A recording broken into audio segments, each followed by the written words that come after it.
Hola, muy buenas a todos y bienvenidos a Hardwaresfera. Hoy es lunes de vídeo técnico, estamos en la pizarra y qué mejor tema que tocar que Ray Tracing, dado que esta tarde la presentación de Nvidia de sus nuevas tarjetas gráficas, que como ya sabéis algunas se siguen llamando GTX o tarjetas gráficas gaming y otras pasan a llamarse RTX y esa R hace referencia a Ray Tracing. Para empezar, debo decir que Nvidia ha hecho un esfuerzo muy grande, que ha incorporado en sus núcleos Tensor Cores y Ray Tracing Cores, es decir, bueno, para que lo entendamos mejor, son núcleos específicos para el Ray Tracing e inteligencia artificial que van a trabajar juntos para ofrecernos esta técnica. Pero, ¿qué es esta técnica y en qué consiste? Por cierto, antes de empezar a explicaros, quiero deciros también que DirectX 12, que en este caso es el API de dibujado gráfico de Microsoft, ya se ha actualizado para soportar DirectX R, DirectX Ray Tracing. Pero bueno, vamos a empezar con Ray Tracing. Y la verdad es que es la misma palabra, lo dice, dibujado de rayos, Ray Tracing, traceado de rayos. Esto es algo que en la naturaleza ocurre en todo momento, está ocurriendo aquí mientras grabo, está ocurriendo en la calle, aunque por lo general utilizamos un ejemplo que es muy claro, que es el del sol. El sol emite miles de rayos de luz a través de fotones que impactan en nosotros y al mismo tiempo se reflejan, es decir, dependiendo del tipo de material, del color, del tipo de superficie, reflejarán más o menos. Por ejemplo, un espejo puede reflejar mucha más luz que una camiseta pues oscura que absorberá más luz. Entonces esos rayos de luz que vienen directamente impactan, se reflejan y poco a poco van dispersando la luz. Esto es algo que también ocurre ahora aquí con las bombillas que estoy utilizando. La luz me impacta a mí, los rayos de fotones, algunos se reflejan, también recibo reflejos por parte del suelo, del techo, de la pizarra, a mi espalda, y esto hace que, por ejemplo, en la naturaleza, en nuestra vida convencional, tú puedas ir caminando con el sol de frente y tu espalda tenga algo de iluminación. ¿Por qué? Porque está recibiendo rayos que vienen de los reflejos, de las reflexiones de la luz en otros tipos de materiales, como puede ser el asfalto, las aceras y tal. Por lo tanto, la reflexión de la luz depende básicamente del tipo de superficie, que sea más lisa o menos, más o menos curvada, de su aspecto, y también del color y de otras variables, muchas variables, en este caso, cómo saber hacia dónde va a salir reflejado un rayo de sol y con qué intensidad. Pues bueno, básicamente el Ray Tracing lo que hace es eso. Os lo voy a dibujar de una forma muy fácil. Imaginaos que aquí tenemos el sol emite rayos, aquí tenemos al señor asaltador, ¿vale? Aquí tenemos al señor asaltador y los rayos de luz básicamente los voy a dibujar en rojo, inciden directamente sobre esta parte. Si solo ocurriera esto, solo nos iluminaríamos por este lado. Pero, como os he dicho, hay la refracción y la reflexión de la luz, dependiendo de si es en un medio líquido como el agua o no.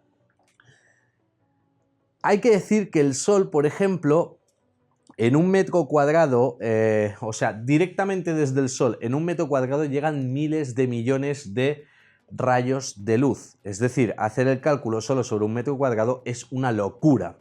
Y el Ray Tracing lo que intenta simular es esto, y posteriormente, no sé, si yo tuviera aquí atrás pues una casa, ¿no? La típica casita, pues también tendríamos lo mismo, ¿no? Es que muchos rayos del sol vendrían, impactarían aquí. Bueno, esto es lo más fácil de hacer del Ray Tracing, pero luego hay que entender que aquí, cuando impacten, un rayo de luz saldrá reflejado hacia arriba con X intensidad, ¿vale? Otro rayo saldrá disparado hacia aquí y golpeará en la parte de atrás, y esto en nuestros ordenadores lo que hace es modificar el color de los píxeles. Realmente el rayo, o sea, calcular todos estos rayos a tiempo real es algo muy complejo. Sí que es cierto que esta técnica del Ray Tracing la podemos ver en las películas de Pixar, de Disney, en las películas de animación o en ejemplos de fotos como la que os dejo aquí. Pero el procesar un solo fotograma lleva muchísimo tiempo. Y en este caso, todo ese tiempo al final es en un contenido estático. Es decir, una película es una secuencia de fotogramas estática, que no va a variar, que si la veo yo, la ve cualquier otra persona, es estática. Pero llevar esto al tema de los videojuegos es muy complejo, porque en un videojuego yo a lo mejor en el GTA puedo decidir en una calle girar a la izquierda, tú puedes decidir girar a la derecha o tu usuario puede decidir bajarse y ametrallar a todo el mundo que hay. Entonces, claro, en un videojuego es algo más complejo. Para ello lo que se hace es reducir el número de trazados. Si por ejemplo el Sol, ya os he dicho, aproximadamente son 100.000 millones de rayos por metro cuadrado, pues básicamente eso se reducirá a lo mejor a 300 solo rayos por metro cuadrado. Es un ejemplo. Luego también entran diferentes tipos de algoritmos, los cuales son capaces de realizar mejor o en peor medida esta función. Gracias al núcleo específico de las nuevas tarjetas de Nvidia y al soporte en DirectX 12 Ray Tracing, conseguiremos que esto se pueda llevar más o menos a cabo en tiempo real. Digo más o menos a cabo porque realmente es un Ray Tracing, pero subescalado, es decir, no va a tener tantos millones de rayos de luz, pero sí que va a tener bastante. Otra cosa interesante del Ray Tracing son los reflejos y las transparencias. Hasta ahora todos estos tipos de efectos se simulan en los videojuegos, son falsos. Por ejemplo, si yo voy por una pared y veo una antorcha iluminando, lo que han hecho es pintar muchas veces la pared con un color anaranjado que te da la sensación de luz, o incluso a veces le dan un pequeño efecto de movimiento, pero no deja de ser un engaño óptico. Esto es muy bueno porque el Ray Tracing sí que puede hacer esas proyecciones de luz en tiempo real. Y ahora bien, ¿por qué es tan importante el Ray Tracing? Ya os lo he dicho, mejores transparencias, mejores reflejos, mejores iluminaciones hacen un aspecto más realista. Pero también para entender por qué es tan importante hay que entrar a un aspecto un poco más técnico, que sería la rasterización de imágenes. Voy a explicarlo de una manera sencilla, porque esto quiero explicarlo en un vídeo más extendido, exactamente qué es la rasterización y cómo funciona, pero básicamente cuando nosotros dibujamos juegos, voy a hablar solo del tema videojuegos, aunque esto se utiliza en más materias, nosotros utilizamos utilizamos los vértices, que se conocen los vértices, que son puntitos. En este caso estos puntos cuando se unen con líneas que son vectores, es decir, no pierden resolución, no están hechos en píxeles, pueden formarse o bien cuadrados o bien triángulos. Todas las figuras geométricas que podamos crear, todos los personajes de estos videojuegos van a estar creados utilizando triángulos y cuadrados. Vale, estos en 2 dimensiones, el resultado sería más o menos lo que os enseño en una foto, pero esto hay que extrapolarlo a las 3 dimensiones. Es muy sencillo. Si nosotros tenemos 2 ejes de coordenadas, tendremos 2 dimensiones. Si añadimos un tercero que sería el Z, ¿vale? Ya tendríamos un tercer eje de coordenadas que nos daría la profundidad. Aquí podemos dibujar tranquilamente un cuadrado que extrapolado,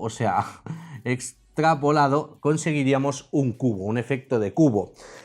Por lo general, bueno, el punto inicial, el vértice inicial sería el 0,0,0,0, teniendo en cuenta los 4 puntos. Si, por ejemplo, X fuera, pues lo que sea, pues cambiaría el 1, el Y cambiaría el segundo valor, el Z cambiaría el tercer valor en binario. Esto está muy bien, esto es como se procesan los vértices, los objetos individuales, es decir, quien ha creado aquí un cubo podría tranquilamente haber creado la figura de Super Mario Bros. O de Sonic. Luego tenemos un entorno global, lo que se llama World Texture, que sería en este caso el monitor o el reflejo exacto de la imagen del mapeado, es decir, en un entorno más grande tendríamos todo el mapeado completo, con su Z, con su X y con su Y. Con su Y. Y en este caso, esta textura, pues a lo mejor empezaría, su vértice 0 estaría colocado en el valor X, Y, Z de la caja general que compone el videojuego. Muy bien, aquí tenemos un objeto que puede ser un cubo, o sea, esto sería un pequeño cubo. Lo tenemos aquí más o menos dibujado, ¿vale? Para que nos hagamos una idea. Tendríamos aquí también un triángulo, que esto nunca se me dio muy bien las clases de dibujo. Bueno, sería un triángulo, ya sería una pirámide. Y para que todo esto se pueda entender, hay que entender que nosotros vamos a ver esto. Vamos a verlo físicamente a través de una pantalla. Aunque nuestra tarjeta gráfica es capaz de hacerlo con vectores y no se pierde ningún tipo de resolución en el proceso, hay que decir que por defecto el ser humano, si dibujamos aquí un ojo, ¿vale?, va a ver esto a través de un filtro que es nuestra pantalla. El proceso de rasterizado no es ni más ni menos que adaptar esta imagen tridimensional a una pantalla que es de 2 dimensiones para que dé un aspecto tridimensional. Ya sabéis, En los dibujos, por lo general, si queremos dibujar una habitación, se hace un cuadrado y se genera una cámara virtual. La cámara virtual, por lo general, suele estar aquí, dependiendo si el juego es en tercera persona, en primera, bueno, esto lo explicaré. Y luego, en base a un punto de observación, se puede proyectar el cuarto para que tengamos una sensación tridimensional. Bueno, pues este tipo de proyecciones, que también se hace, que es la proyección, básicamente es lo que se hace aquí, es una proyección tridimensional sobre una pantalla bidimensional. Este proceso lo que hace es la rasterización. La rasterización es un paso muy importante. Realmente la rasterización no es ni más ni menos que el pasar un vector, que sería un número perfecto, voy a coger un 3, por ejemplo, y traducirlo en una malla de píxeles. Esta malla de píxeles lo que haría es que yo al dibujar ese 3, bueno, voy a mirar de dibujar lo mejor posible, ¿vale? Al dibujar ese 3, pues solo iluminaría estos píxeles de aquí, produciendo que el 3 pues quede más o menos pixelado, ya me entendéis, ¿no? Que cuando se hace zoom pues se ve pixelado, básicamente porque tiene una limitación física que son los cuadrados. Ahora bien, estábamos hablando de Ray Tracing y he empezado a poner a hablar de rasterización. ¿Por qué? Porque la rasterización es uno de los procesos que más carga supone a la tarjeta gráfica y que tiene ciertas carencias o faltas de optimización en cuanto a las iluminaciones. Por lo general, para hacer las iluminaciones sobre las pixelaciones, las rasterizaciones, lo que se hacía era cambiar la intensidad del píxel. Es decir, si este píxel recibe más luz, pues se pinta de un rojo más clarito. Si este píxel recibe menos luz, pues de un color menos clarito. Eso siempre teniendo en cuenta el esquema que os he puesto atrás, que es la proyección en pantalla.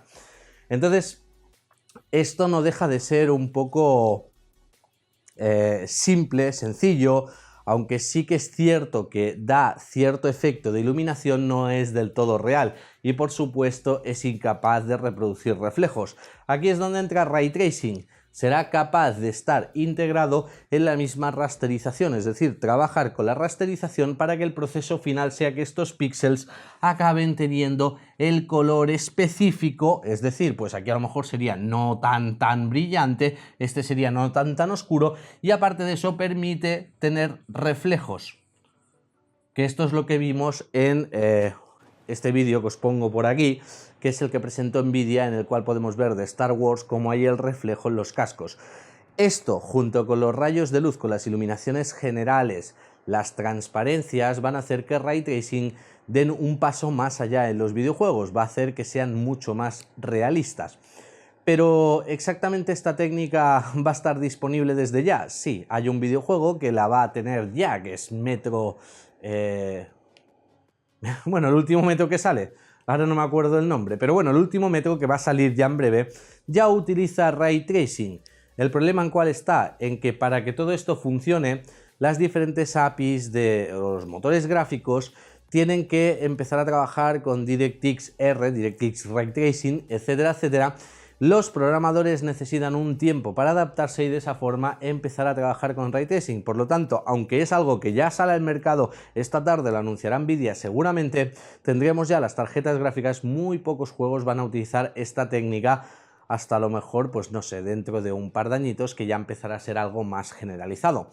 Y nada chicos, espero que os haya gustado el vídeo, os lo he explicado todo muy por encima, bastante resumido, bastante, me he dejado algunas cosas por encima, pero más o menos es para que entendáis un poquito en qué entra en juego el Ray Tracing, que es, ya lo he dicho, es algo muy fácil, que es el dibujado de rayos de luz y sus reflexiones en diferentes tipos de materiales y colores, y aparte de eso que entendáis qué implica y por qué es tan importante. En este caso hablamos de la rasterización, que ya haré un vídeo más específico a fondo explicando bien cómo se hace todo esto y cómo se traduce, por qué no, en un programa para que lo podamos entender.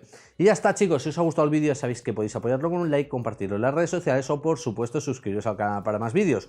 Por cierto, aunque dije que esta tarde haría el evento de Nvidia en un directo por Twitch, al final lo haré en YouTube. Así que en un ratito nos vemos por YouTube. Chao.